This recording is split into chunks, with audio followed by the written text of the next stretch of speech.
Can you still smell the onions frying? That salt and grease breeze coming off the boardwalk before you'd even climbed down from the platform? Were you ever one of a million people on a single strip of sand, shoulder to shoulder? Every kind of New Yorker there was. All of you come down for a nickel hot dog and a dime's worth of rides. And do you remember the roar of a wooden coaster you could hear for blocks, and a great steel tower standing up against the sky, where the daredevils came floating down? I'm Henry. Welcome to sweet old America. Today we're going back to Coney Island, Brooklyn, New York, in the summer of the 1950s. Back when the whole city came down on the subway on a hot Sunday, when the funny face grinned out over Steeplechase and the fireworks boomed over the water every Tuesday night at 9. And behind the boardwalk there was a real neighborhood, the bakeries and butcher shops of Mermaid Avenue, the families who had lived on the same block for 30 years, a young fellow named Woody Guthrie up in a flat with his guitar. It was already slipping away even then, but nobody down there on a bright Sunday would have believed you. So pour yourself something cold and find your chair. If these old boards are yours too, stay with us, subscribe, and we'll walk the whole country back together. The subway is pulling into Stillwell Avenue. The surf is up ahead, and the onions are already on the griddle. Let's go down to the sea while it is all still there. So let's go down together. Let's start where every one of those days started. Not on the sand and not on the boardwalk, but underground, in the dark and the noise, with the whole city pressed in around you and the salt still a long way off. You'd have felt it before you saw it. The train would come rocking down the last stretch of the line, the Sea Beach maybe, or the West End. The cars packed so tight on a Sunday morning that a man could lift both feet off the floor and never fall. And somewhere south of the last apartment blocks, the light would change. It would go bright and hard and silver, the way light only goes near the ocean. And a smell would work its way into the car through the windows that never quite shut. Salt, creosote off the hot tracks. And under it, faint and then not faint at all, the first thread of frying onions. You knew that smell. Your whole body knew it before your mind caught up. It meant you were almost there. And then Stillwell Avenue, the end of the line. Coney Island, Stillwell Avenue, the great train shed where 4 lines came to die at the same set of bumpers. And the doors would roll back, and the whole car would breathe out at once and carry you out onto the platform whether you wanted to go or not. There has never been a mouth like that terminal for swallowing a city and spitting it back out at the sea. On a hot Sunday, it took in trains every couple of minutes, each one heavy with people, and it poured them all down the ramps and out the doors and onto Surf Avenue, in a river that did not stop from 10 in the morning until long past dark. Mothers with folding chairs, fathers with the beach umbrella over one shoulder like a rifle, kids already crying to be let loose, grandmothers in black who had crossed an ocean to get here and would go no farther than this bench, thank you, right here in the sun. You'd know your neighbors on that train even if you'd never met them, because everybody was carrying the same day down to the water, the same rolled towels, the same folding chairs, the same paper bags of sandwiches that Mama had made at home because she wasn't about to pay boardwalk prices to feed 5 children. The car was a furnace, and nobody cared.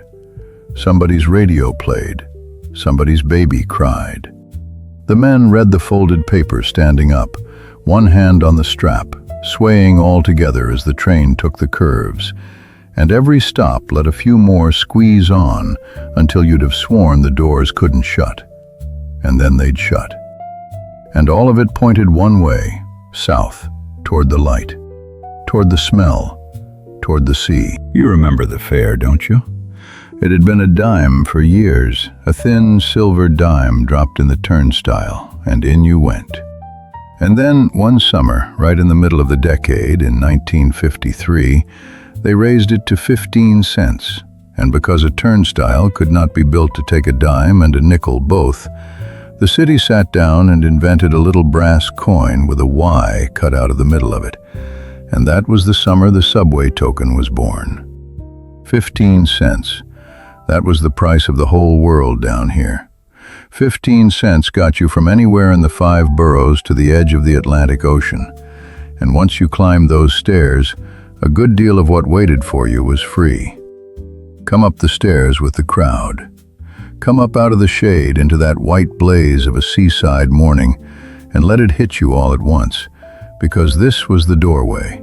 This was the moment the whole long ride was for. The heat first, then the light bouncing up off the pavement and the pale fronts of the buildings, so you had to squint. Then the sound, which was not one sound, but 100 braided together. A barker's voice somewhere working a microphone, a snatch of an organ, the far-off scream of a roller coaster, gulls, a knot of Italian being shouted cheerfully across the street, a radio, always a radio, tuned to the ball game. And the smell, thick enough now to lean on, onions and mustard, cotton candy, hot grease, suntan oil, the ocean, and cigar smoke drifting off the old men. That was Surf Avenue on a summer Sunday. That was the front door of the people's playground, and you were standing in it. The boardwalk itself was a marvel, if you stopped to think about it, which nobody ever did. Miles of it, wide as a city street, laid in that herringbone pattern of silvery planks gone soft and splintery at the edges, running along the top of the beach as far as you could walk. And walk it people did. It was a promenade, a place to see and be seen, to stroll off your lunch and nod at your neighbors and let the ocean breeze do what a hot tenement never could. Under your feet you felt the give of the boards and heard the hollow drum of 10,000 footsteps, and down through the cracks you could catch the shadowed sand below, where the day's other life went on out of the sun. But we'll get down under there another time. Up top, in the light, the parade never stopped. You didn't dress down to come here either. Not then. Look at the crowd coming up those stairs, and you'd see the men in their good flat caps and short-sleeved shirts, the women in summer dresses, the girls in skirts that caught the sea breeze. The bathing suits were wool, most of them, or that heavy cotton that took an hour to dry and sagged when it did, and you didn't wear yours down on the train. You carried it rolled in a towel under your arm, because down here you rented your changing, a locker and a key, and a slap of cold tile at one of the bathhouses, and you came dressed like a person going somewhere that mattered, because it did. And where you changed was its own small ceremony.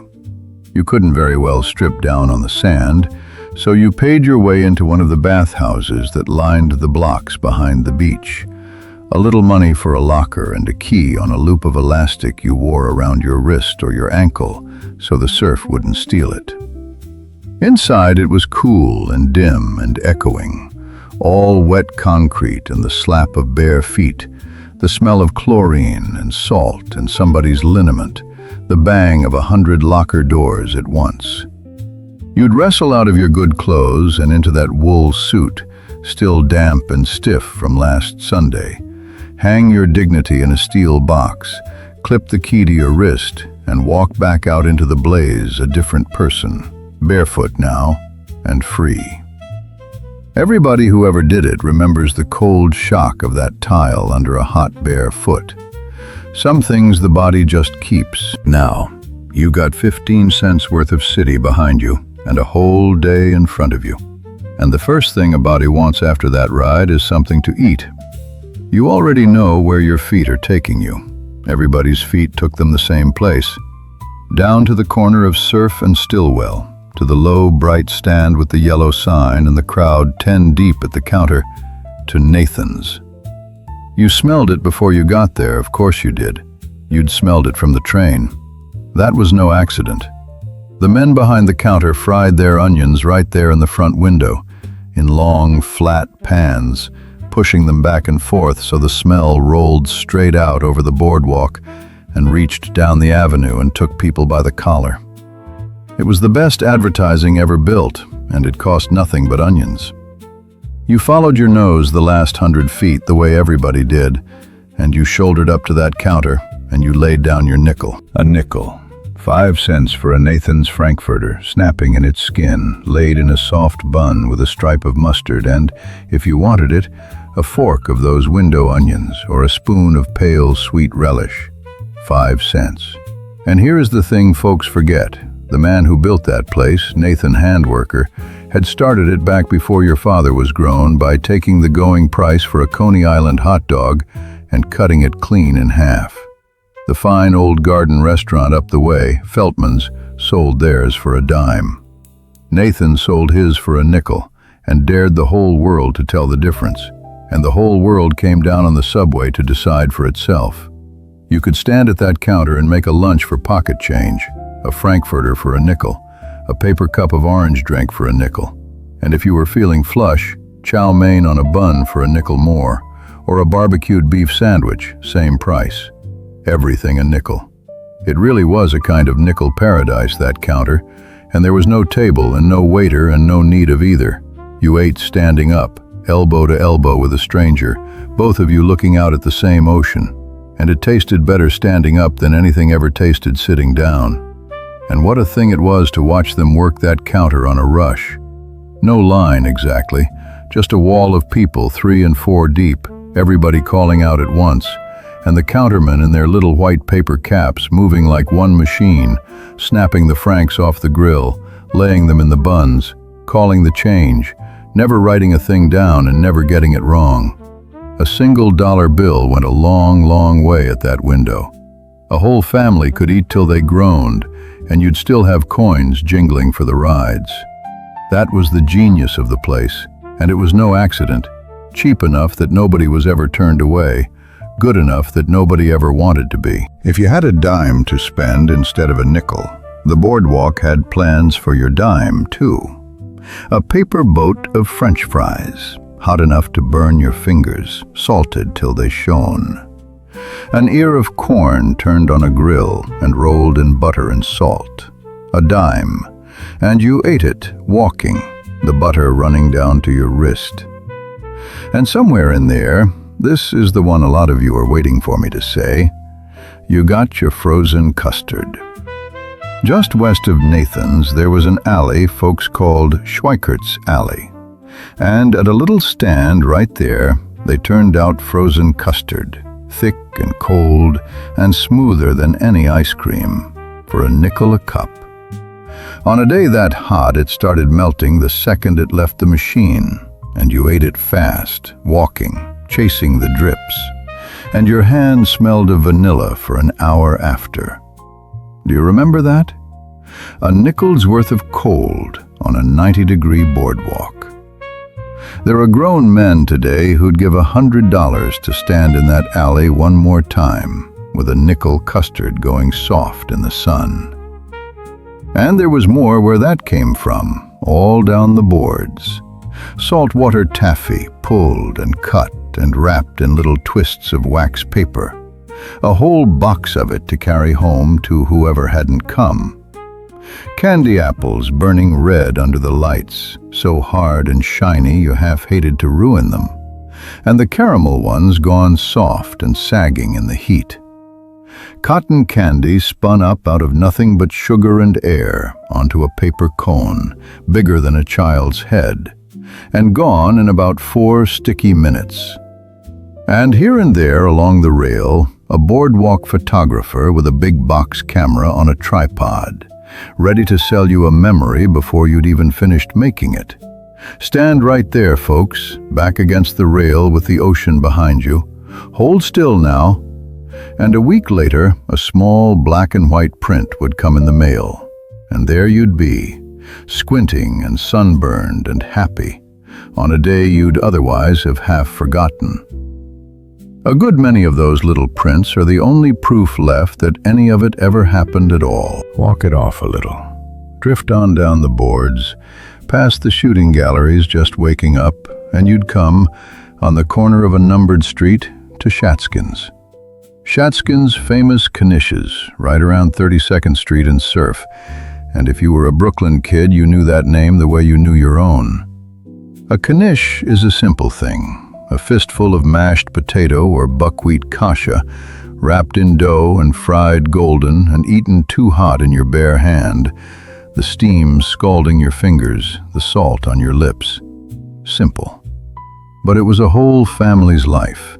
Old Anna Shatskin had started that business years back the way half the businesses down here started, with a pushcart, one woman and a wagon, and a recipe from the other side of the world.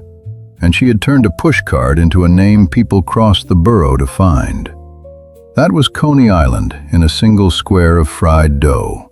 Somebody's grandmother's recipe, made honestly, sold cheap, and beloved. And here is where I've got to touch something, gently, because it was already happening even on the brightest day. You'd pass, along about there, a big, handsome building with its lights off. Feltman's. The old original, the sprawling indoor-outdoor garden where, the story goes, the hot dog itself was born before the turn of the century, where the well-heeled families used to come for shore dinners, and the band played in the beer garden.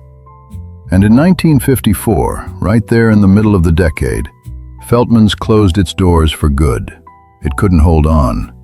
The big spenders had drifted away, and Nathan's nickel had won the war of the boardwalk fair and square. You could still walk past the building, you just couldn't go in anymore. Nobody made a fuss about it at the time. That's the thing about a place beginning to go. It doesn't announce itself.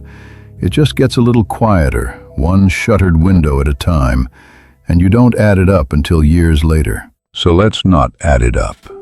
Not yet. Not on a day like this.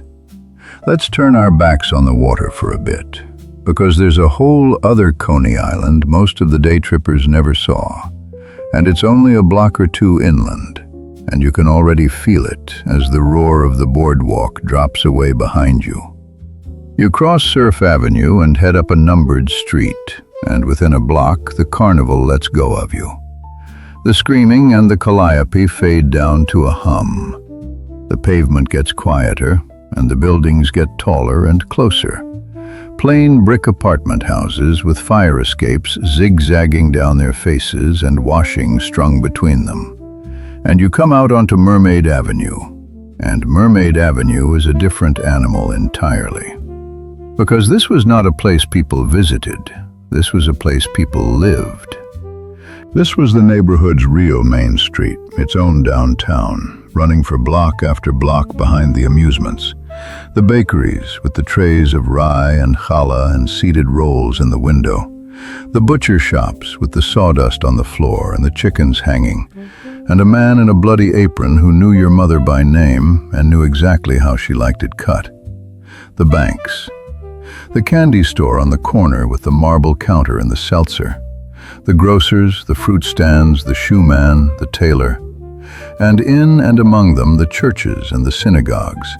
Close enough that on the right evening you could stand on one corner and hear the bells from one and the prayers from the other at the same time.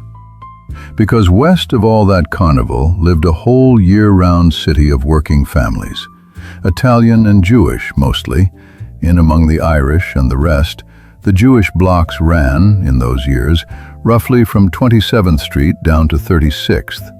Families who had been on the same block, in the same walk-up, for 30 years, and would be for 30 more, who raised their kids within shouting distance of the greatest amusement park on earth, and mostly, on an ordinary day, never bothered to go. You'd hear it before you understood it, a radio in a ground floor window, turned up so the whole stoop could listen, carrying the Dodgers game out into the street. There was always a ball game going somewhere down that avenue in the summer. Dem Bums out at Ebbets Field a few miles north. And a man could follow the whole 9 innings just walking the length of Mermaid, picking it up window by window and never missing a pitch. And in among the ball game and the crooners you'd started, right about the middle of the decade, to hear something new and a little dangerous coming out of those same radios. A kid named Elvis Presley from 1956 on. And the older folks on the stoop would shake their heads, and the younger ones would turn it up. The transistor radio was just coming in then, that little box you could carry. And a boardwalk full of them, all tuned to the same station, made a strange, tinny chorus you could walk right through. And oh, the food of that avenue. Not the boardwalk kind, made to eat walking, but the real kind, made to carry home in brown paper.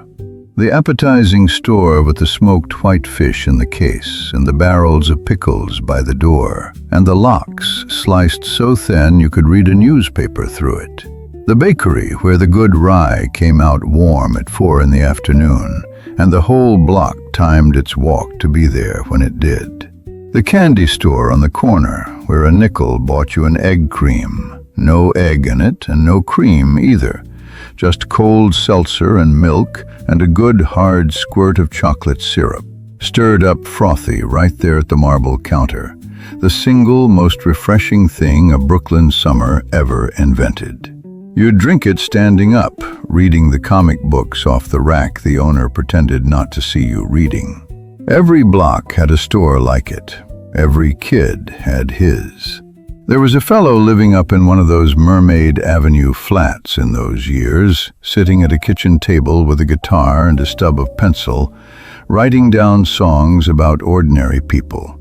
A man named Woody Guthrie. Half the neighborhood had no idea. He was just another tenant on a crowded block, another light in another window. That was the thing about the place. It looked, from the boardwalk, like nothing but cotton candy and screaming rides. But turn one corner inland, and it was bakeries and butcher shops, and a man writing the country's songs at his kitchen table, and grandmothers on folding chairs on the sidewalk, and everybody minding everybody's business, because everybody's business was, in the end, the same business. Getting the kids raised and the rent paid and the Sunday dinner on. In a warm, loud, crowded corner of Brooklyn that thought of itself, rightly, as the whole world. Out on the sidewalks, in the cool of the late afternoon, the chairs would come out. Kitchen chairs, folding chairs, a wooden crate for the smallest kids, set up right there on the pavement in the shade of the stoop. And the old people would lower themselves down into them and hold court over the block. The grandmothers in their dark dresses, fanning themselves, watching every child that passed and knowing whose it was.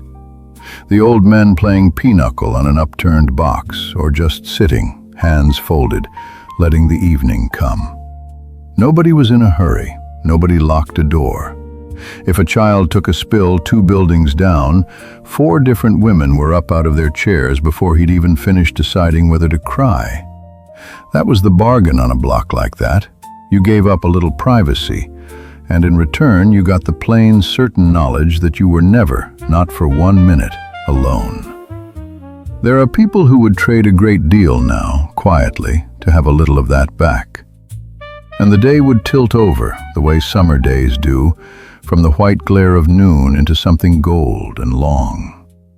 The light would come slanting up Mermaid Avenue and turn the plain brick to honey. The butcher would start bringing in his awning. Somebody's mother would lean out a 3rd-floor window and call a name down the block, and 3 doors down a kid would groan and pretend not to hear. The smell of the evening's cooking would start winning out over the boardwalk grease. Garlic and tomato out of one window, onions and chicken fat out of the next. The whole avenue turning into one long kitchen as the sun went down. Do you remember a street like that?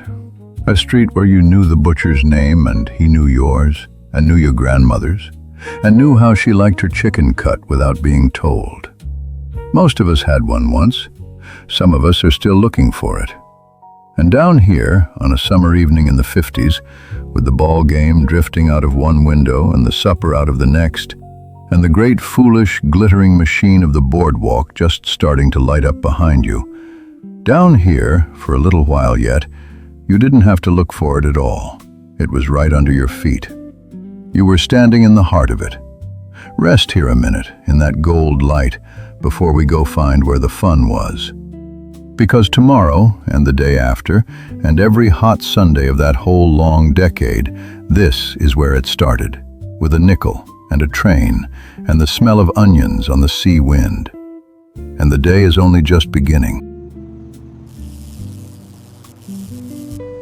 Now leave the neighborhood behind and come back toward the noise, back toward the middle of the day, when the sun was high and the crowd was thickest, and the whole 2-mile stretch of it was going full tilt at once.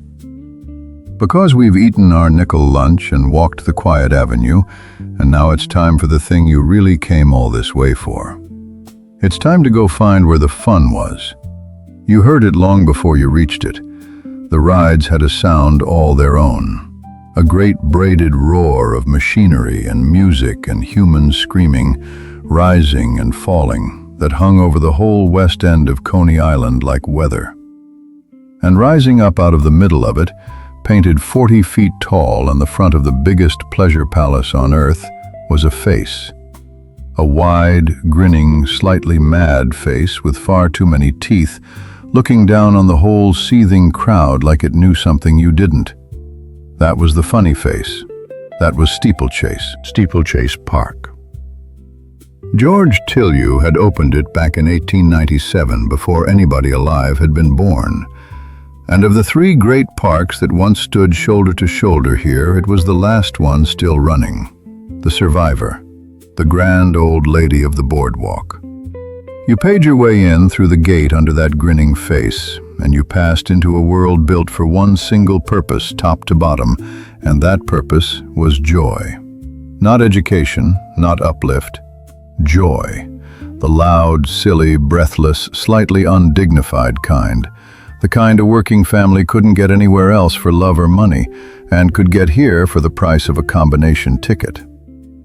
It was, they said, the largest amusement park of its kind in the world, and standing just inside that gate with the whole roaring machine of it spread out in front of you, you believed it. You bought your way onto the rides with a steeplechase combination ticket, a long card with a row of little numbered squares printed down it, and the man at each ride would punch out a square as you climbed aboard, so you could feel your whole day going, square by square, and know exactly how much fun you still had left in your hand. When the last square was punched, you either turned for home or you bought yourself another card. And mostly, God help your father's billfold, you bought another card. The heart of the place was the great glass and steel building they called the Pavilion of Fun, and it held under one roof the largest ballroom in the whole state of New York. A floor so big it could swallow 1,000 dancers and still have room to spare. But nobody came to the pavilion to waltz. They came for the beautiful foolishness packed in all around it. There was a slide they called the earthquake, stairs that bucked and shifted under your feet so you came down them in a helpless tumble of arms and legs, everybody grabbing everybody, strangers laughing themselves sick in a heap at the bottom. There was a giant wooden barrel lying on its side, turning slowly, and the whole trick of it was just to walk through, just to get from one end to the other while it rolled. And nobody, ever, in the whole history of that barrel, made it through on their feet. You went down. You always went down. And you came out the far side, dizzy and grinning with your hat gone, and didn't care one bit. And then there were the blowholes. Oh, you remember the blowholes. Set right into the floorboards in the busiest part of the pavilion were little jets of compressed air, and a fellow hidden off to the side had his hand on the valves, and the whole cruel, wonderful sport of it was that when a lady walked over one in her good summer skirt, well, up it went. And the crowd that had gathered there for exactly that reason would roar, and the poor woman would clutch her skirt down and go red and then, most of the time, laugh right along with them. Because that was the deal you'd made walking in the gate. Dignity checked at the door. There is not a soul who went to steeplechase in those years who doesn't smile, a little guiltily, remembering those blowholes. But the ride that gave the whole place its name, the one you could see churning around the outside of the pavilion, was the steeplechase itself. The horses. Great iron horses, life-sized, hung from a set of rails that ran a long, looping gravity course out over the crowd and around the building. And you climbed up on one, two to a horse sometimes, and gripped the pommel, and they let you go. And gravity did the rest. Down the dips they'd race, real racing, your horse and the horse beside you neck and neck, the wind snatching at you, the ground rushing past below. A mechanical horse race that you rode, that you could win or lose. And folks took it dead seriously and howled the whole way around. You came off the end of that course with your heart going and your hair wild, and the first thing you wanted was to get back in line and do it again. Now come back out of steeplechase, out from under that grinning face, and turn your eyes up the avenue, because there was one shape on that skyline that ruled every other. A wooden mountain, painted white, with a train of little cars crawling up one side of it toward the sky. The Cyclone. Surf Avenue at West 10th Street, standing since 1927. And by the 50s it was already an old ride and already a legend. And it is still standing and still running to this very day, which tells you something about how they built it. You climbed into the front car if you were brave, or the back if you were braver, and the chain caught underneath you with a hard clank, clank, clank, and hauled you up that first hill slow, so slow, tilting you back, giving you a long, terrible moment at the top to see the whole beach and the whole ocean, and to think about what you'd done. And then it dropped you. 85 feet, straight down, and your stomach stayed up at the top while the rest of you fell. And the whole wooden frame of the thing roared and thundered and shrieked around you, and you screamed because everybody screamed, because you had no choice in the matter. You could hear that ride from blocks away, the rumble of the cars, and riding on top of it, the long chorus of human voices going up and coming down. It was the sound of Coney Island itself. 90 seconds of pure, holy terror, and you got off on shaking legs, and you loved it. And half of you got right back in line. And the Cyclone wasn't even the only one. Coney was a whole forest of roller coasters in those years, wooden giants standing up all along the shore, groaning and roaring against one another. There was the Thunderbolt, darker and older and rickety, and folks swore it rode rougher than the Cyclone. And tucked right underneath its rattling track, in the shadow of the thing, there was a real house where real people actually lived, with the coaster thundering over their roof 1,000 times a day. There was the Tornado, mean and fast, off the other way. A boy could spend a whole summer working up the nerve for one, and then the next, and then the last one of all, and wear that courage afterward like a medal. Which coasters you had ridden, and which ones you still hadn't dared, was serious business when you were 10 years old. If the Cyclone was too much, and for a lot of folks, God bless them, it was, there was gentler magic just down the boards. There was the Wonder Wheel, up since 1920, that great slow ring of a Ferris wheel turning against the sky. And here was its secret. Some of the cars didn't just hang there. Some of them ran on curved tracks.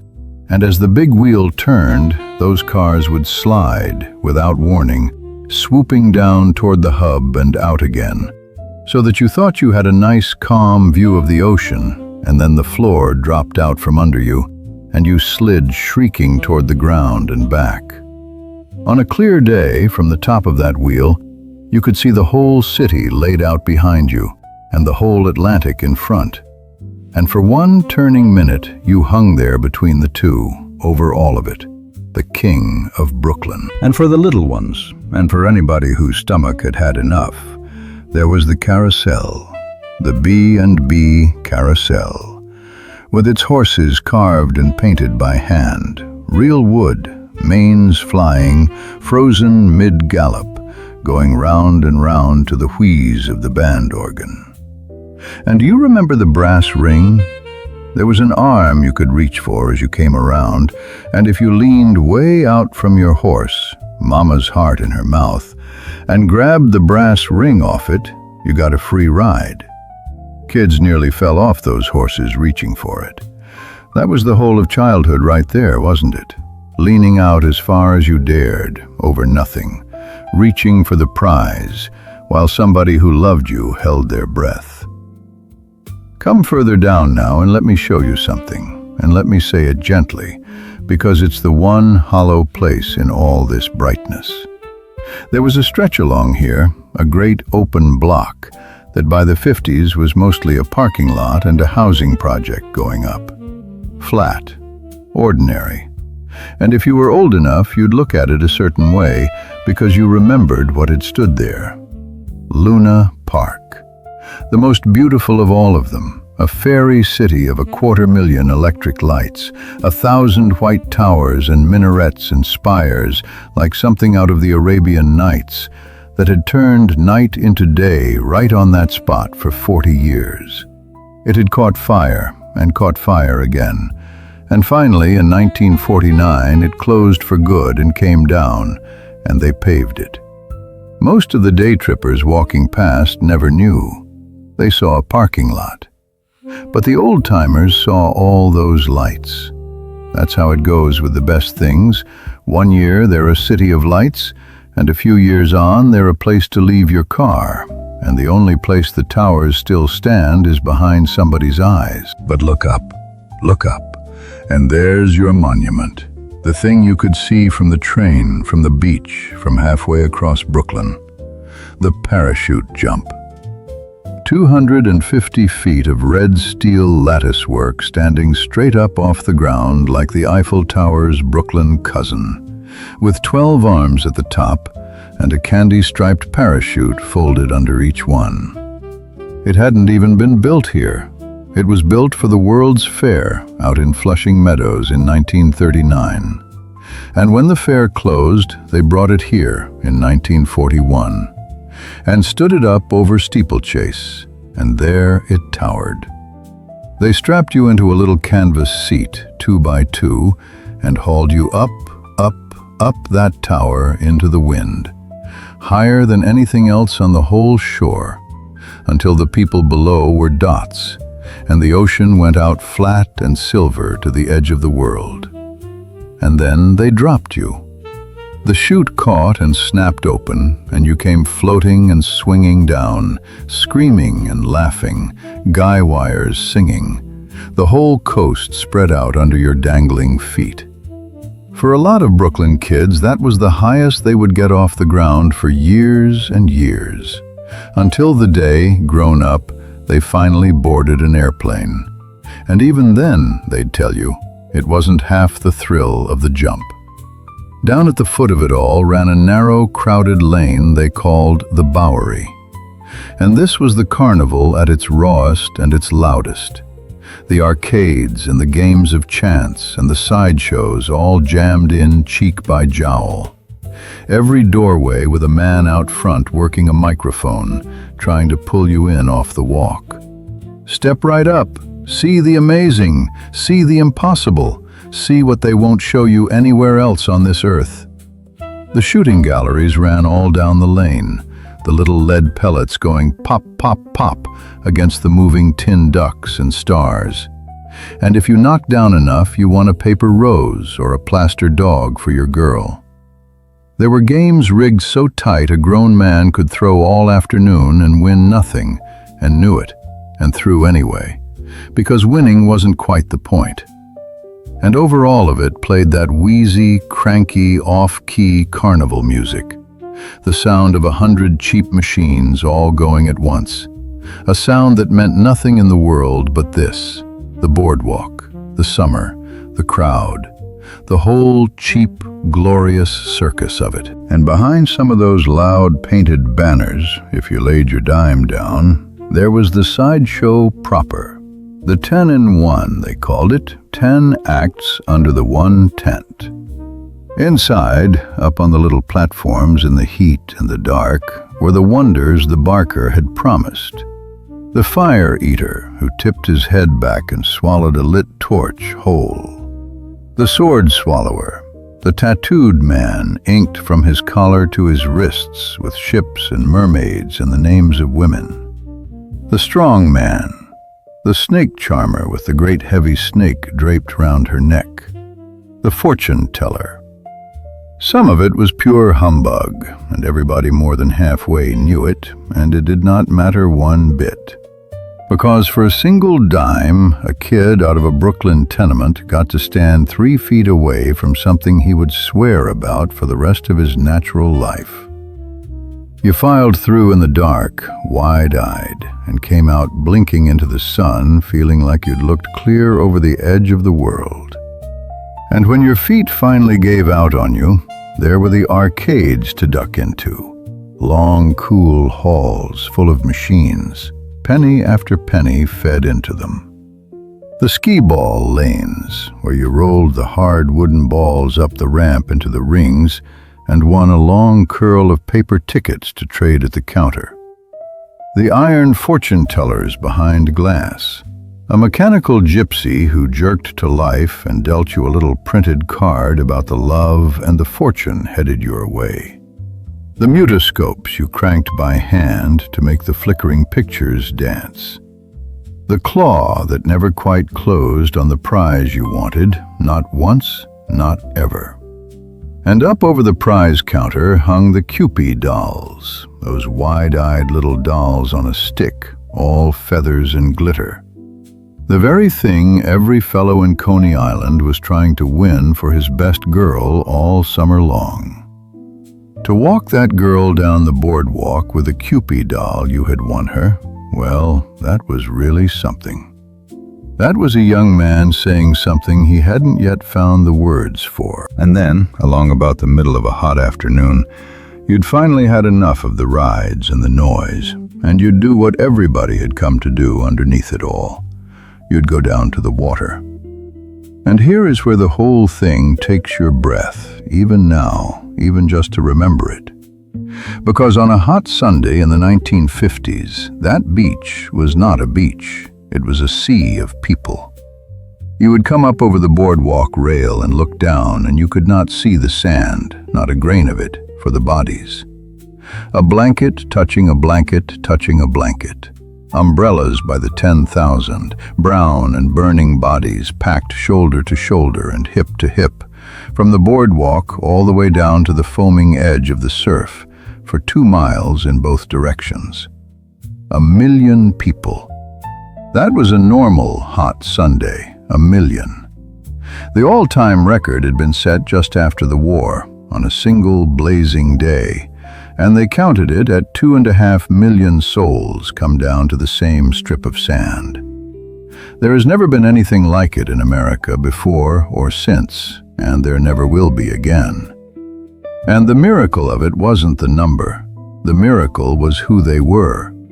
Every last kind of New Yorker there was, every color and language and faith and paycheck. The rich man's kid and the poor man's kid burning red under the very same sun. All of them equal, all of them welcome, all of them home. On the one democratic mile of sand where the whole city came to be young together. 15 cents got you in the door, and once you were on that sand, you were nobody's better and nobody's lesser. You were just another body in the people's playground. You could lie back on your towel with the sun pressing down and the crowd roaring soft all around you. And somewhere close by, there'd be a little box crackling. One of those new transistor radios, small enough to carry in a pocket. And every one of them on the beach tuned to the same thing, the ball game. The Dodgers up at Ebbets Field, and the announcer's voice drifting from blanket to blanket, so that you could follow the whole game lying flat on your back with your eyes shut, never missing a pitch, 1,000 strangers all groaning and cheering at the same instant. And if the fog of an afternoon rolled the crowd off the sand, or if a body just wanted out of the sun, there was the show house down the avenue, cool and dark, and like as not there'd be a Western on, a big new John Wayne picture, The Searchers maybe, or in a year or two, Rio Bravo, The Duke up there, 40 feet tall, riding across the same painted country every week, and a whole row of Brooklyn kids down front hooting and cheering him on through the whole thing. You came out blinking into the late gold light with the ocean still there, and the crowd still roaring, and the smell of the onions come back to meet you. And the beach itself was a whole roaring town of its own. Up and down through the packed bodies came the vendors, stepping careful over the blankets with their boxes slung on straps, calling it out in that sing-song you can still hear if you try. Ice-cold soda here. Get you ice-cold soda. Red Hots, ice cream, cotton candy. A cold drink pressed into your hand, and the coins passed back over 3 strangers. Down at the wet edge, the children shrieked in the little cold waves, and the mothers stood guard along the tide line with their skirts hiked, and their eyes never once leaving the water. Off to the side, where the boardwalk met the sand, the handball courts went all day long, the hard little ball cracking off the wall, and around them the muscle men of the neighborhood laid out their towels and heaved their weights and turned brown as saddle leather, showing off for anybody who happened by. Everybody was watching everybody. Everybody was part of the show. That was the thing about that beach. You never just went to it. You joined it. And as the afternoon wore down and the light went soft, the whole place began, one bulb at a time, to light itself up. Coney Island after dark was a different country from Coney Island by day. 10,000 electric lights, 100,000, came on all down the boardwalk and up the towers and around every ride, outlining the wonder wheel and the parachute jump, and that great grinning funny face in fire against the darkening sky, throwing their colors down onto the wet sand and far out across the water. The neon buzzed and flickered to life over every stand. The rides seemed to run faster and scream louder once it was dark. And the crowd that came out for the evening was a different crowd. The young people now, the couples arm in arm, the boys with their winnings and the girls with their Cupid dolls, walking the lit-up boards slow, in no hurry on this earth, while the great machines blazed and wheeled around them. And then the day would begin, at long last, to let go. The sun would swing down behind the parachute tower, and the light would go from white to gold to a deep and tender rose. And the crowd on the sand would thin, and the ones who stayed would pull their sweaters on against the cooling air and turn their faces, all of them, the same way, out toward the water and up. Because on a summer night at 9 o'clock, Coney Island did the last and best thing it had to give, and it gave it away for free: the fireworks. Out over the dark ocean, the first shell would go up with a whistle and a thump you felt in your chest, and burst, a great falling flower of red and gold and white, raining down toward the black water and its own reflection. And the whole beach, that whole mile of tired, sunburnt people, would draw one breath together and let it out in a single, long, soft ah. Boom after boom, the light washing over all those upturned faces, blue and green and gold, and the little kids up on their father's shoulders pointing. And for a few minutes, not one single person on that beach was thinking about tomorrow, or Monday, or the rent, or anything at all in this world but the fire in the sky and the people they loved sitting close in the dark. And when the last one faded and the smoke drifted off across the water, and the crowd let out its breath one final time, that was the day. That was the whole of it. You gathered your blanket and your sleeping children and your empty sandwich bags, and you turned back toward the lights of the boardwalk and the long ride home, tired all the way to your bones, and happy in a way that's hard to come by now. Hold on to that a minute. The dark, the smoke, the smell of gunpowder in the sea, the whole exhausted, joyful crowd of them turning for home. Because that was where the fun was. and there was nothing else on God's earth quite like it. Now come back with me one more time, but come back early. Come back before any of it. Before the crowd, before the lights, before the first train of the day has even left the yard.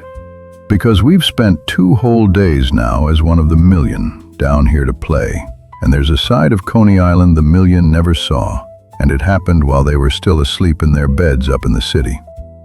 Somebody had to build that day for you. Somebody had to be down here in the dark to make the magic run. Let's go find them. It's maybe 4:30 in the morning. The sky out over the ocean is just going from black to a bruised sort of gray. And the boardwalk, the same boardwalk that by 2 in the afternoon will hold 100,000 pairs of feet, is empty, dead empty, and enormous and strange. You could stand in the middle of it and not see another living soul the length of 2 city blocks. The rides stand still and dark against that gray sky. The Wonder Wheel frozen, the parachute jump just a black skeleton of steel with no color in it yet. The sea comes in slow and heavy and loud because there's nothing else to hear it over. No music, no barkers, no screaming, just the surf and the gulls starting up and the wind coming cold off the water, even in July. It smells of wet planks and salt and last night's cold grease.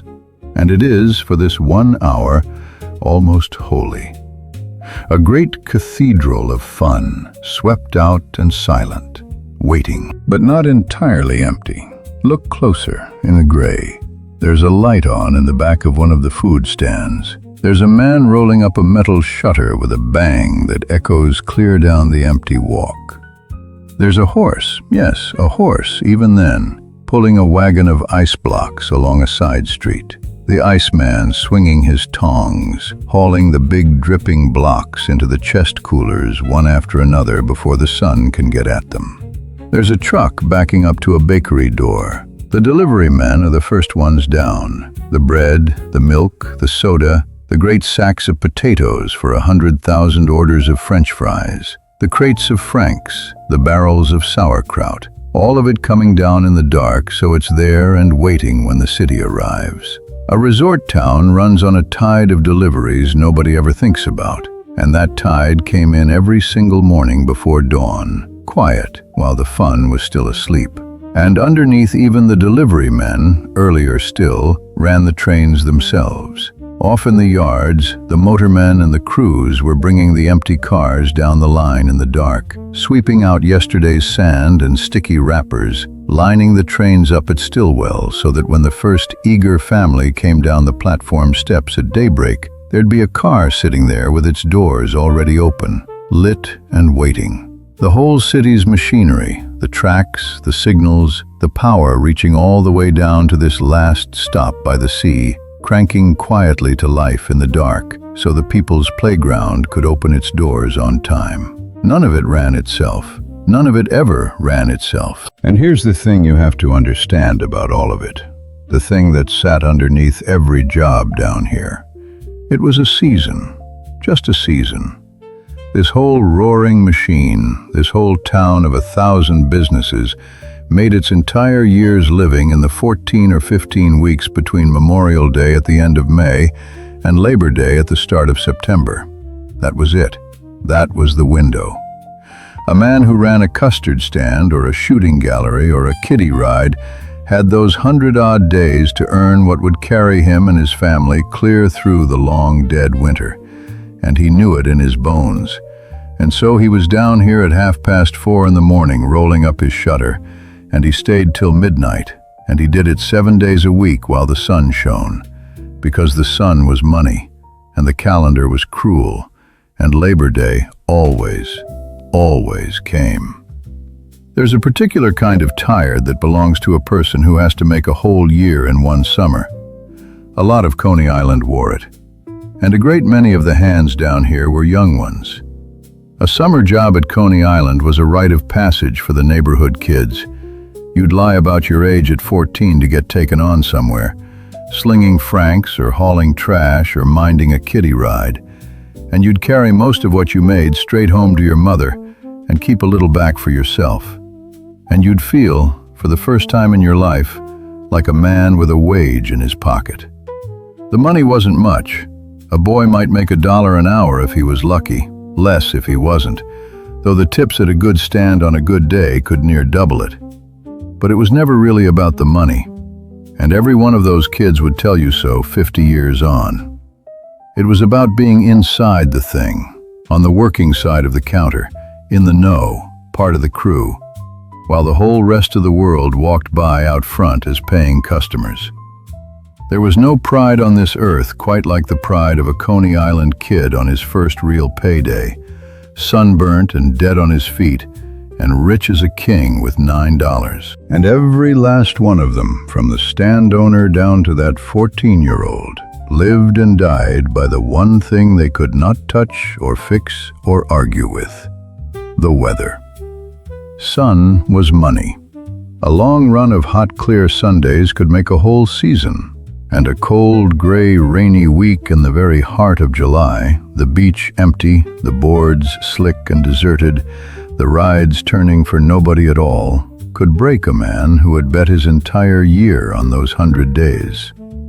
So they watched the sky the way a farmer watches it, with their whole livelihood hanging up there in it, and they cursed the clouds and blessed the sun. And on a perfect blazing Sunday, with the trains packed tight and the crowd pouring down the ramps, you could catch a stand owner glancing up at that clear blue sky with something very close to love. By 6, by 7, the place is stirring in earnest. The ride mechanics are out now, walking the tracks of the coasters in the early light, wrenches in hand, greasing the chains, checking the cars, riding each one down empty once or twice to be sure. And there is no lonelier or stranger sight in the world than a roller coaster running at dawn with nobody in it, roaring down its hills for the gulls. The men who run the games are setting up their booths, stacking the milk bottles that don't quite fall, and hanging the Cupid dolls in their rows and filling the water guns. The corn man is lighting his grill. The fellow at the custard stand is priming his machine. And down at the terminal, the day's first real crowd is already pushing through. Because the seasoned men aren't the only ones who start early. The eager families come down on the first trains to stake out their patch of sand before the good spots go. And the turnstiles begin their steady click, click, click that won't stop now until long after dark. And now the talkers go to work. And if you never once heard a real Coney Island talker in full flight, I am sorry for you, because it was an art as dead now as the village blacksmiths. Don't call him a barker, by the way. The good ones hated that word. He was a talker, and what he did with his voice was a kind of music. He'd stand up on his little platform out front of the sideshow or the game, and he'd take the great shapeless river of the crowd flowing past him, all those people looking at nothing and headed nowhere in particular, and with nothing in his hands but his voice and his patter and his timing, he would reach right out and stop them. Turn their heads, slow their feet, gather a knot of them in close, and then, ever so gently, relieve them of their dimes. "Step right up. You there, sir. Yes, you, with the pretty girl. Hurry, hurry, hurry." It never let up, all day. 100 of them up and down the boards, each man working his own patch, hoarse as a crow by evening. The best of them could pull a bigger crowd off a dead afternoon than the finest ride in the whole park. And they did it on nothing but the sound of their own voice and the soft spot in the human heart for a promise. There will never be their like again. They came down every way a body could come. Most came on the subway, of course, the way we did, 4 lines emptying into that great shed. But it's worth stopping a moment on one small thing that had just slipped away, because it's the kind of loss that never made the papers. For generations there had been a trolley, the streetcar, clanging along on its rails, part of how this whole shore had been stitched together. And in 1948, they'd made the last run and pulled up the tracks. And now a bus ran the Mermaid Avenue line instead. Rubber tires on asphalt where the steel wheels used to sing. A small thing, nobody wept over it. But the old-timers noticed, the way you notice when a sound that's been in your ears your whole life just isn't there one morning. The city was quietly trading in the things that clanged and rang for things that hummed, all through those years. And Coney Island felt it a little earlier than most. Now the sun's up good and the crowd's coming hard, and the men and women who work this shore settle into the long, hot grind of the day. Picture the counterman at a place like Nathan's on a Sunday rush. We watched him from the other side, remember, marveling at how fast he moved. Stand behind him now, 10 hours on a rubber mat in front of a grill that never cools, in July, the sweat running down inside his paper cap, the orders never once stopping. The smell of those onions that we found so wonderful from the boardwalk baked so deep into his skin and his hair and his clothes that his own wife could find him blindfolded. His feet are gone by noon. He's got 9 more hours, and he'll do it again tomorrow and every day until Labor Day. And the wonder of it is, he'll mostly do it with a joke and a grin. Because that too was the job. You didn't just sell the hot dog, you sold the good time, and a sour face had no place on this boardwalk. It was the same up and down every ride in the park. The young fellow running the carousel, pushing the same lever and catching the same brass ring arm, and calling the same all aboard 10,000 times a summer, until he could have done the whole thing sound asleep, and stealing a look on every single turn at the same pretty girl in the ticket booth across the way, which was the one part of the job that never did get old. The operator on the Cyclone, checking the lap bars, sending the cars up that first hill with a slap and a holler, working the brake on the way in, holding 100 lives in his 2 hands 100 times a day, and making it look like nothing at all.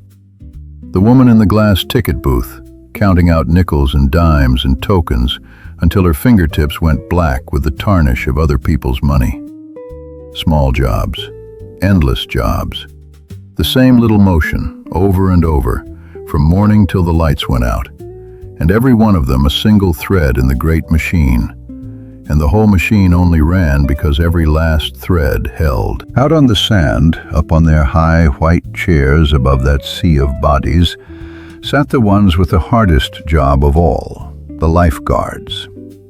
Try to picture what they were watching. Not a beach, an ocean of humanity, 1 million people on a hot Sunday, and God alone knew how many of them in the water at once.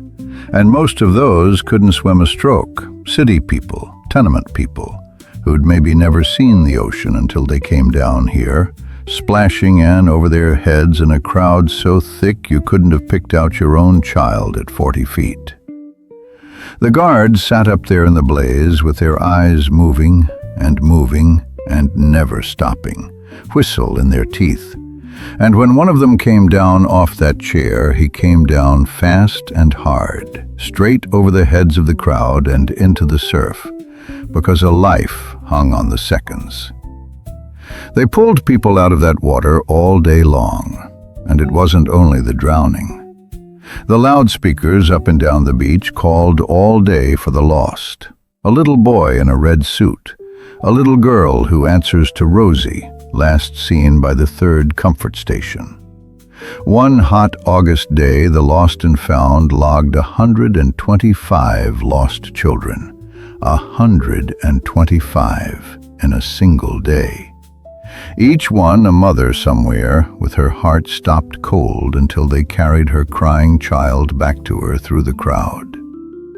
That was the job too, holding the line between a perfect day and a tragedy, all day in the sun for wages you could count on one hand. And when that great crowd finally went home at the end of a Sunday, it left something behind. It left the beach. Think a moment about what 1 million people leave on 2 miles of sand. An ocean of it. Newspapers and sandwich wrappers and paper cups, bottle caps by the countless thousand, broken glass, chicken bones, lost sandals, splintered jetsam off the old boards. A whole day's worth of a whole city's litter, ankle deep in the worst of it. And every night, after the last of them had straggled off, the cleanup crews came out onto that dark beach with their rakes and their bags and their slow-crawling machines, and they walked the entire 2 miles of it in the cold sea wind, raking and hauling and stooping and picking, hour after hour, so that when the sun came up and the first family spread the first blanket, the sand would be clean and white and smooth, and look for all the world as though no human foot had ever touched it. Nobody thanked them. Hardly anybody ever saw them. They did the whole thing in the dark and were gone by dawn. And the little miracle of a clean beach at 9 in the morning was theirs, every single day, all summer long. And there was older work down here too, work that had nothing to do with the carnival, and had been going on long before the first Ferris wheel ever turned. Just east of the amusements, tucked up a creek, sat Sheepshead Bay. And Sheepshead Bay was a fishing town, a real one, with a real fleet, wooden boats that went out past the Narrows in the dark and came back heavy. The party boats took the city fishermen out for a day's fluke and porgies, but the working boats brought back the thing Coney Island had been eating longest of all: clams. Clams and oysters, raked and dredged and hauled in by the bushel, shucked and sold fresh at the raw bars along the boardwalk, cheap as anything. The oldest snack on the whole shore, long before the hot dog was ever dreamed of. People came to Coney to stand at a stall and eat a dozen cold clams off the ice, with a squeeze of lemon and a splash of red sauce. The clam men worked in the wet and the cold, their hands cut and salt cracked, hauling and shucking, and they were the last living thread of what this place had been before it became the people's playground, a little fishing village at the edge of the sea. That thread ran right through the whole glittering carnival, unnoticed, all the way down to the water. And there was a whole life out on that bay you could taste in the air of a morning. Before first light, the party boats filled up with city men in caps carrying paper bags of lunch, casting off for a day's fishing out past the Narrows, the diesel coughing black, the gulls wheeling after them.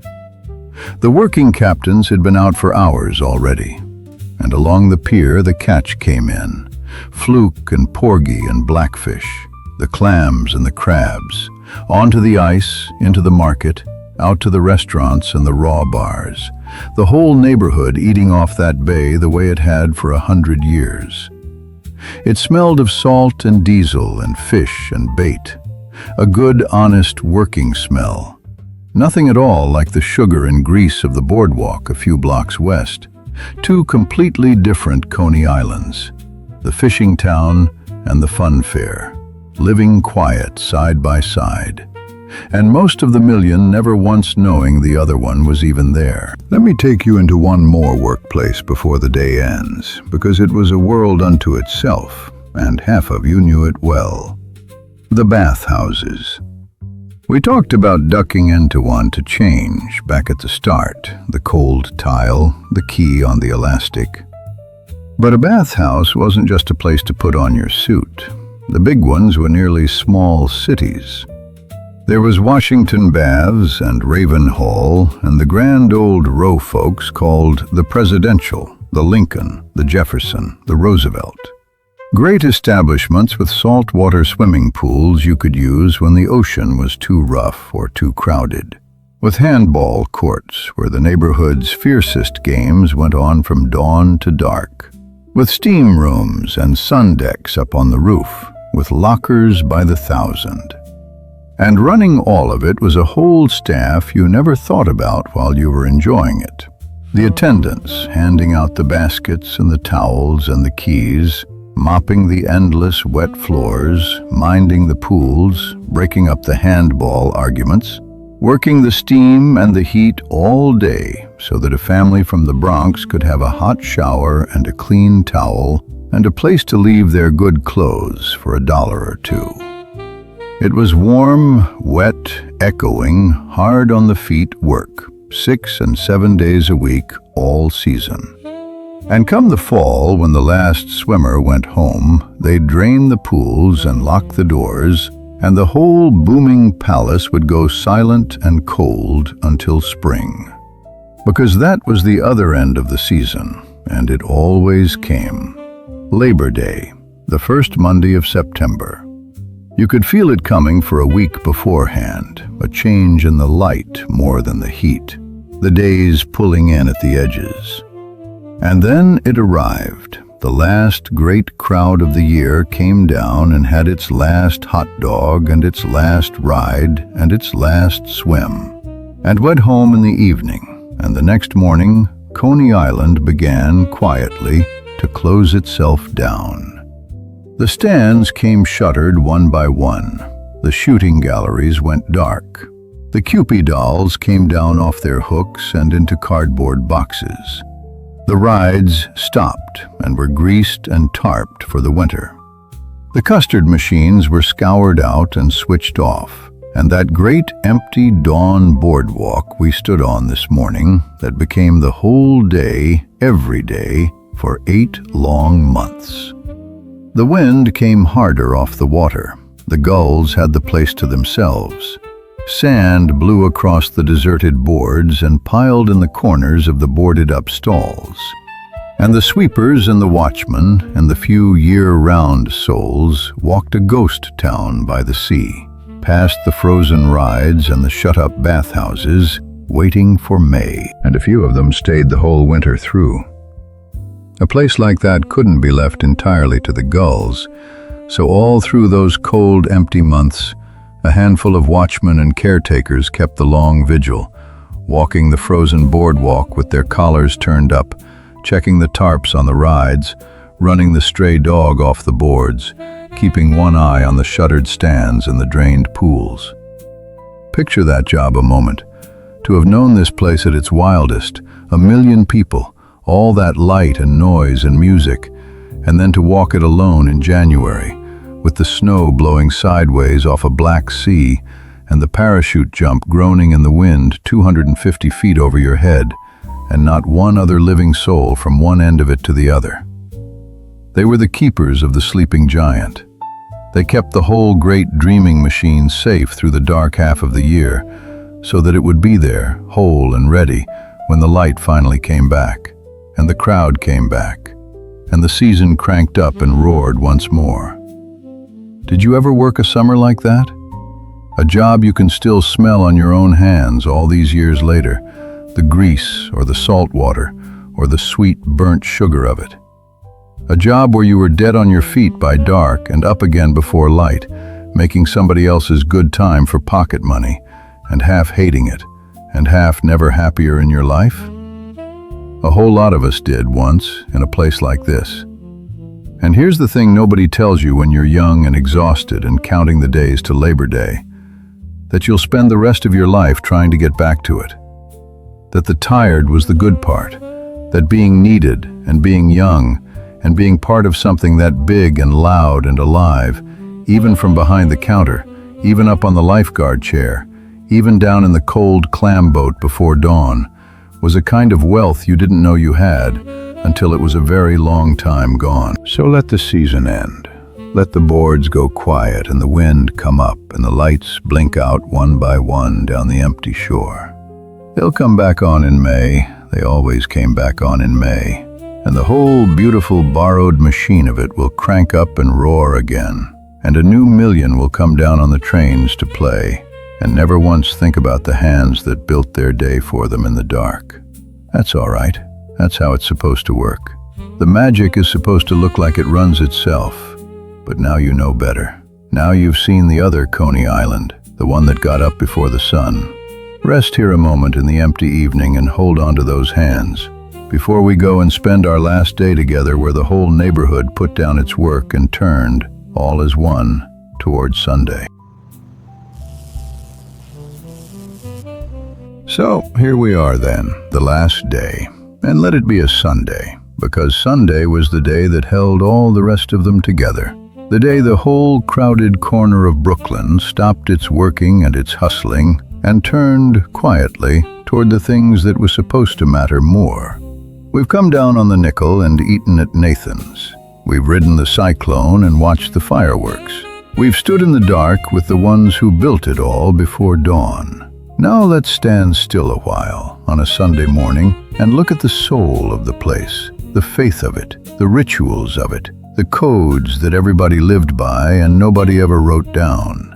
And then, gently, we'll have to say goodbye. The Sunday morning was different before the crowd came.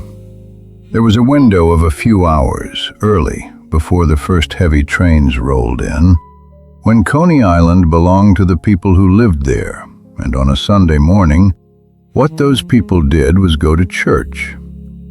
You'd hear the bells first, rolling out over the rooftops, the Catholic bells, calling the Italian and Irish families to the early Mass, the whole avenue putting on its good clothes and walking, because you walked to church. The little girls in white, the old women with lace on their heads and rosaries in their hands, the men uncomfortable and scrubbed in their one good suit, and threaded right through the same streets the same morning, with the Jewish families keeping their own Sabbath. The day before had been theirs, the quiet Saturday. The shops along the Jewish blocks shuttered while the rest of the world roared. And now, on Sunday, you'd see them out too, the neighbors nodding to the neighbors. 2 faiths and 3 and 4, all living on the same block, all raising their children a stone's throw from the greatest carnival on earth, and all, in their different tongues, saying more or less the same thing on a Sunday morning. Thank you for this day, and keep my children safe in it. And a few times each summer, the faith came right out of the churches and into the streets. The Italian parishes had their feast days, the festa, and on a warm evening the whole block would be strung end to end with colored lights, a great arch of them over the middle of the street, and a brass band would form up, and the men of the parish would hoist a statue of the saint high onto their shoulders on a flowered platform and carry it slow through the neighborhood, while the old women followed behind with candles, and the crowd pinned dollar bills to the ribbons, and the smell of sausage and peppers and frying zeppoli rolled down the whole street. It was religion and block party and pure homesickness for the old country, all braided into one warm, loud, holy evening. And you did not have to be Italian or even Catholic to stand on that curb and feel your throat go tight watching the saint go by under the lights. And a few blocks over, the same devotion kept a quieter shape, the men walking to shul in the morning, the old scholars bent over the books, the Sabbath candles set in the front windows on a Friday night, a whole people keeping faith the way they had kept it for 5,000 years, now on a strip of Brooklyn sand at the very edge of America. Different doors, different music, the same reaching up out of an ordinary street toward something that might last. You could smell what was coming too, even in the morning, even out on the street. Because Sunday was the day of the big dinner, and the whole neighborhood began cooking it early. Walk down any block behind the boardwalk on a Sunday forenoon, and it came at you window by window, the garlic and the tomato and the basil out of the Italian kitchens, the great pots of gravy that had gone on the stove before church and would simmer till the afternoon, the chicken and the onions and the sweet baking smell out of the others. A whole avenue of open windows, and every one of them breathing out somebody's grandmother's Sunday. Nobody ate light on a Sunday. The table was the altar of the afternoon, 3 generations pulled up around it, and the whole morning of church and the whole week of work bent, in the end, toward that table and that meal, and the people crowded elbow to elbow at it. You didn't have to be invited. If you were on that block, you were near enough to smell it. And half the point of a smell like that is that it belongs to everyone who breathes it. And there were rules on a block like that, a whole code of them, and not one single line of it ever written down.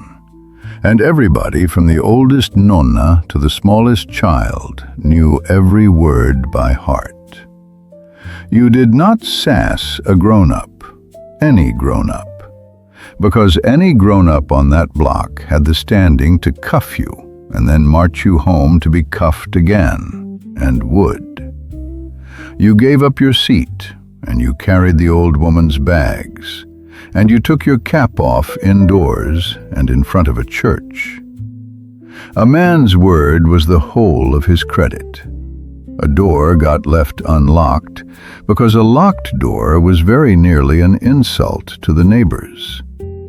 If a family fell on hard times, food appeared at the door with no name attached to it, because charity that shamed a man wasn't charity at all. And everybody, always, minded everybody's business, which chafed something terrible when you were young and had secrets to keep, and which meant when you were old or sick or alone or afraid, that you were held up by 100 hands you never once had to ask. That was the bargain. That was the invisible thing that turned a crowded, poor, loud corner of Brooklyn into a home. We have gained a great deal since those days, and lost that. And I am not always so sure we came out ahead on the trade. Now, the beach on a Sunday had its own rituals and its own quiet codes. And here's one that everybody understood and nobody ever spoke out loud. Where you changed told the whole world exactly who you were. We ducked into a bathhouse days ago without a thought. But which bathhouse was never really a free choice, not to the people who knew. Washington baths, folks understood, ran Jewish. Ravenhall and the Steeplechase baths, those were where the Italian families went. And Brighton Beach baths, up the shore away, those were for the ones who'd done a little better for themselves, the ones with a little more in the envelope on payday. Nobody posted a sign. Nobody had to. You changed where your people changed. You spread your blanket near the blankets you knew. And the whole enormous democratic beach sorted itself, gently and invisibly, into 100 little villages of the familiar, the same way the old country had sorted itself, carried across an ocean and laid back down on the sand at Coney Island. It wasn't kept apart out of meanness. It was just the deep human wish to be, on your one day of rest, among your own. And yet the walls between those little villages were low and full of gates, and the children went back and forth through them all day long without a second thought. The Italian kid and the Jewish kid and the Irish kid sat on the same stoop and played the same stickball in the same street, knew the inside of one another's kitchens, and picked up a few words of each other's grandmother's languages, the curses first, naturally. You learned young, on a block like that the family 3 doors down did things a little differently, ate different food on different days, prayed in a different tongue, kept a different Sabbath. And you learned just as young that underneath all of it, they wanted the exact same thing your own people wanted, which was for the children to be safe and fed and a little better off than their parents had been. That lesson, learned barefoot in a Brooklyn summer, was worth more than anything they ever taught you in a school.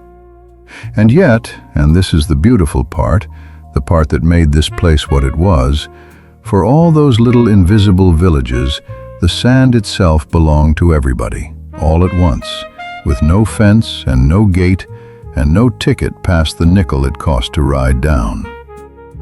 We talked about the crush of 1,000,000 bodies on a hot afternoon. Stand back from it now on this last day and see it for what it truly was. There has never been a more democratic patch of ground in all America than that beach. The banker's family and the ragman's family burned under the very same sun, 40 feet apart, and the sun charged neither one a dime extra. The child who came down from a Fifth Avenue address and the child who came down from a cold water flat built the same sandcastles at the same waterline, and could not have told you, splashing together in the surf, which of them was supposed to be which.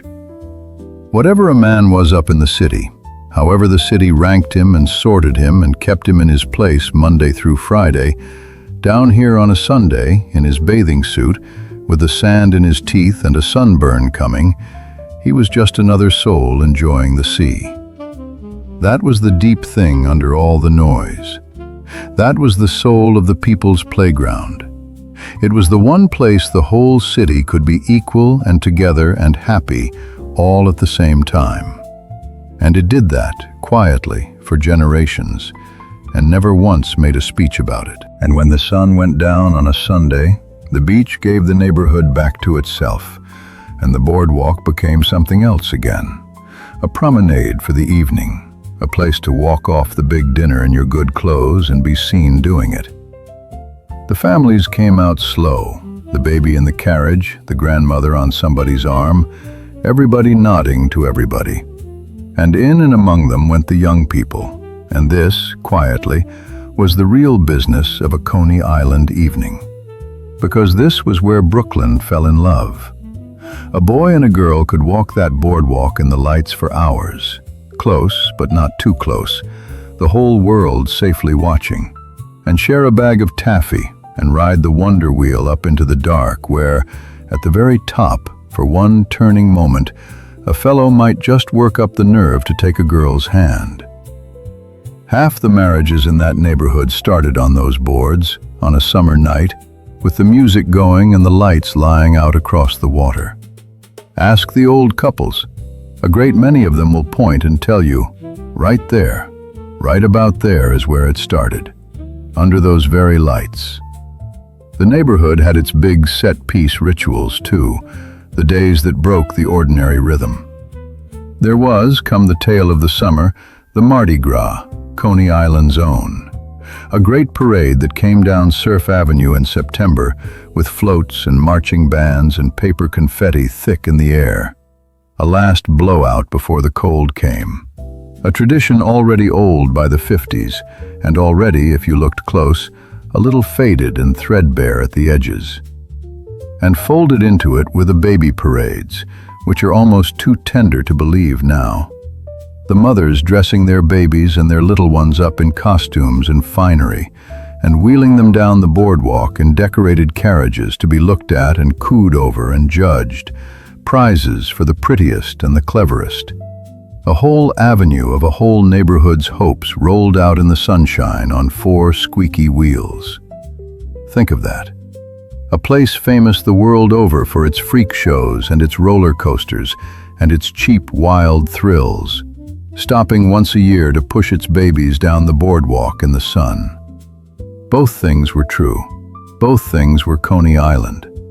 The wildness and the tenderness, side by side, the same as they are in any human heart. And there was one last ritual, the saddest and the sweetest of them all, that came at the very end of it, the last swim.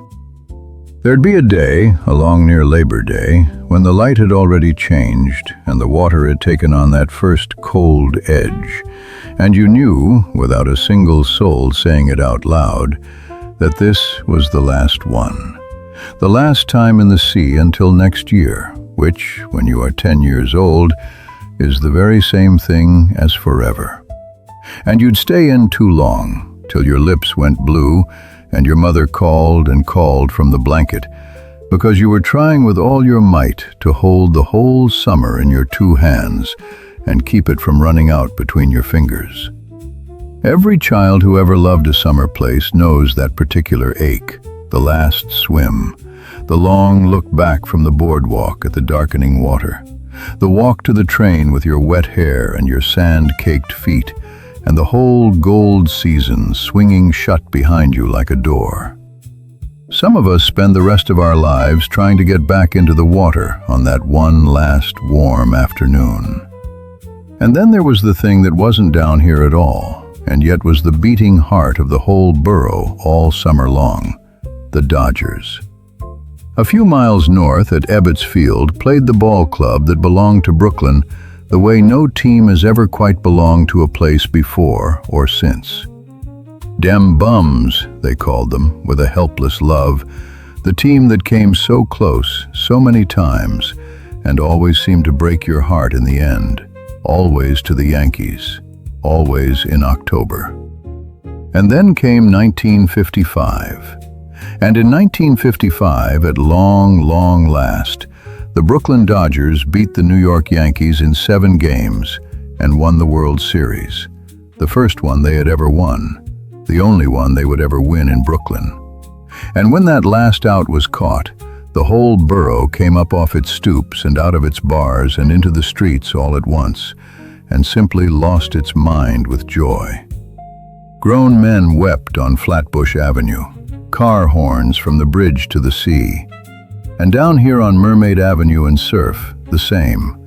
The neighborhood pouring out, strangers hugging strangers, because their team, their bums, the perennial breakers of the Brooklyn heart, had finally done it.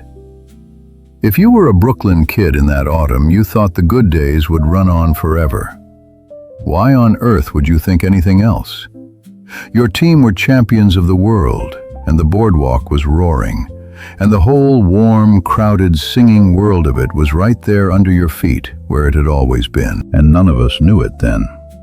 That's the thing about a golden age. You're never told you're in one. There's no bell that rings.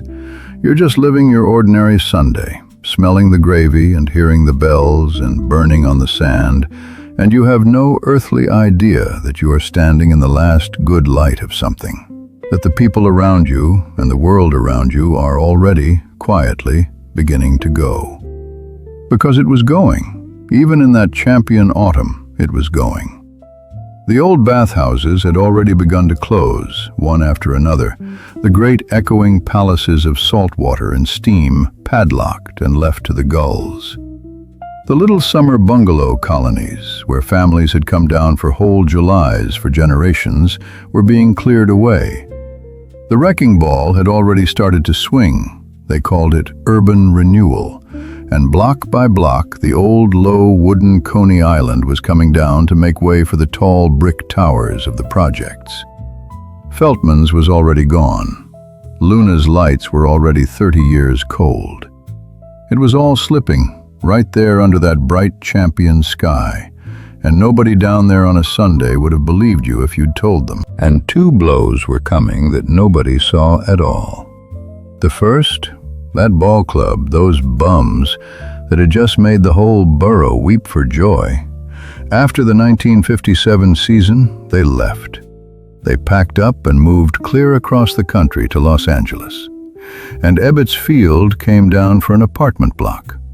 And Brooklyn lost a piece of its own heart that it has honestly never gotten back. Ask a Brooklyn man of a certain age about it even now, and watch his face.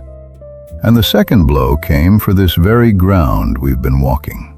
Steeplechase, Tilleu's Park, the last of the 3 great ones, the grinning, funny face that had watched over all of it since before anyone could remember. Steeplechase closed its gates for the last time in 1964, and a builder named Fred Trump bought the land and tore it all down. The Pavilion of Fun and the whole beautiful, foolish, glorious thing of it, and put up nothing in its place for years. And when the dust settled, there was only one thing left standing on the whole spot: the parachute jump. 250 feet of red steel with no ride left to run, no parachutes, no laughing crowds swinging down, just the tower, empty, standing there against the sky over an empty lot, the way a chimney stands over the ashes of a house. It stands there yet. They call it Brooklyn's Eiffel Tower still, and it never drops another soul, and it never will. It just stands and remembers. But you weren't thinking about any of that back on that bright champion Sunday, and thank God you weren't. Because the great mercy of not knowing is that it lets you love the day while you have it. Lets you eat the nickel hot dog and ride the wooden coaster and lie on the crowded sand under the sun with the whole roaring, beautiful world of it going on all around you, whole and alive and yours, without once looking over your shoulder at the wrecking ball. You got to have it while it was here.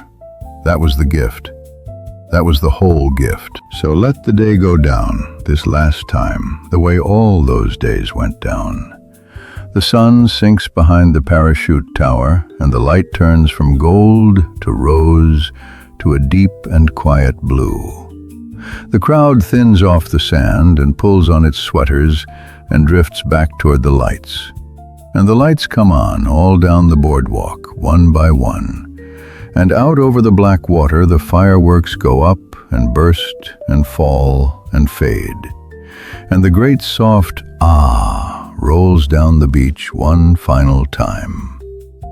The music winds down, the wonder wheel turns slower against the darkening sky, and the last trains fill up at Stillwell with sleeping children and sunburned mothers and fathers with the folded blanket over one shoulder, and pull out of that great shed, one after another, carrying the whole tired, happy crowd of them back up the line toward home, toward Monday, toward the rest of their lives, leaving the beach dark and empty and enormous behind them, and the sea coming in slow, and the gulls taking back the boards, and the smell of the onions going cold at last on the salt night air. You'd carry a sleeping child up the platform steps and find a seat on the packed train, and the little one would sleep against you the whole long way home, with sand still in his hair, worn clean out with joy. And you'd look out the black window at the lights of the boardwalk sliding away behind, smaller and smaller, until the train swung inland and they were gone. And you'd think, if you thought anything at all through your own good tiredness, only that it had been a fine day, and that there would be another one just like it next Sunday, and the Sunday after that, on and on, for as many summers as you cared to count. You had no way in the world of knowing how few of them there truly were. Nobody ever does. That was Coney Island in the summer, in the 1950s. That was the people's playground and the last full light of it, before the wreckers and the years took most of it away. And if you were there, if you were one of that million, on the sand, on the boards, on the nickel, then you carry a piece of it still, and it is one of the truest things you own. And no builder, and no bulldozer, and no passing year can ever tear that part of it down. They could pave the parks and move the ball club and knock the grinning funny face to splinters, and they did, every last one of them. But they never could get at the Sunday, or the smell of the gravy out the windows, or the cold shock of that last swim, or the feel of a warm nickel in your fist with a whole endless day out in front of you. Those they never could reach. It lives where it always lived. It lives in you. I'd love to know your Coney Island. Maybe it was this very one, and you came down on those trains, and you can still taste that custard going soft in the sun. Or maybe it was a different playground entirely, your own boardwalk, your own beach, your own cheap, glorious summer place, somewhere else in this big country that lit up your childhood and then quietly went away. Tell me about it down below. Tell me what a nickel bought you and what you rode, and what you can still smell when you close your eyes. Leave it there for the rest of us to find, because these things are worth remembering out loud, and worth remembering together. And there's nobody left to remember some of them but us. Stay a while, and we'll keep walking the old country back, one summer at a time. I'm Henry. I miss those days, this sweet old America.